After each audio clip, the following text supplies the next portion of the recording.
which is what is misandry. So this is essentially the opposite of misogyny, and it speaks to the discrimination against men in terms of negative stereotypes of what you think of or what you perceive of men to be due to misogyny. It can frame your mind into thinking that men are dangerous, men are scary, men are not to be trusted, men are absent fathers, things like that. Those stereotypes that go on with this just because of how misogyny is affecting the world at large, then this is I guess, the response to it.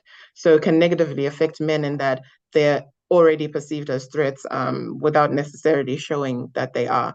So misandry in youth and adults may manifest through generalization that all men are violent or untrustworthy, dismissing men's experiences with mental health issues or physical abuse, because men get abused too.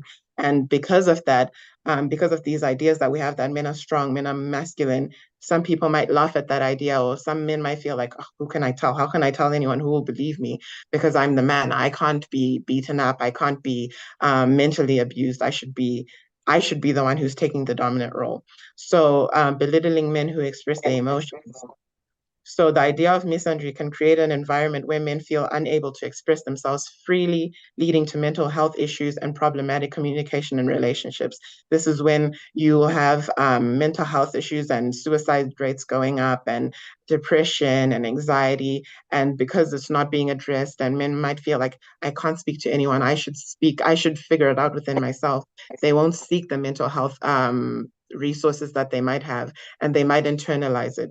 And this can lead to lashing out at the people around you because you've not expressed yourself. You've not had an outlet to speak on your emotions in terms of what's going on in your life now, or the things that you've been through. Maybe you've been through abuse. Maybe you've been through some sort of violence in your past, or you're going through it right now. You might not feel like you can speak about it because you are a man and you're supposed to be strong. You're supposed to be tough.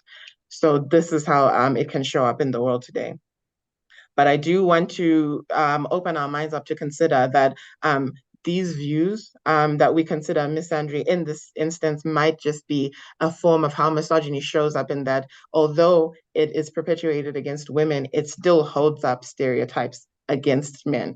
So it may benefit men in some ways where you're seen as strong, and that's good for people to perceive you as strong and tough and you can handle everything. But at the same time, when you need help, that's not how you want to be perceived. You want to be allowed to ask for help. You want to be supported. You want to be, in an environment where you can feel safe and not have to feel like I have to be on guard because I'm the protector. So if something happens, everyone's looking to me to fix it. We need to create an environment where that's not the default, where we come together and we support each other as communities and society at large, so that not one individual has the burden of being just one thing. So that's something to consider as well. So now we move on to the next slide that addresses misogyny and internalized misogyny. So misogyny, we've spoken about how it can manifest through negative stereotypes against men as well, in terms of how they view themselves and how they're viewed by women as well, because women can also be perpetuators of misogyny. It's not just men, because it's deeply ingrained in a lot of societies that we grow up in, that we're comfortable with, we can end up perpetuating it even without meaning to.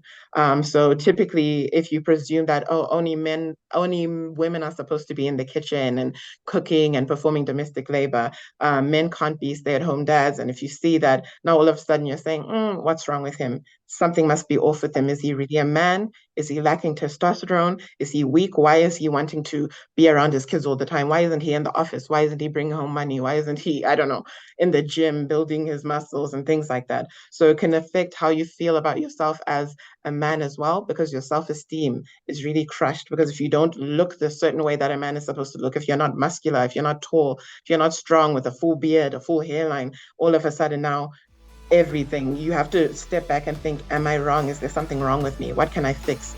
You always feel like there's something wrong with you.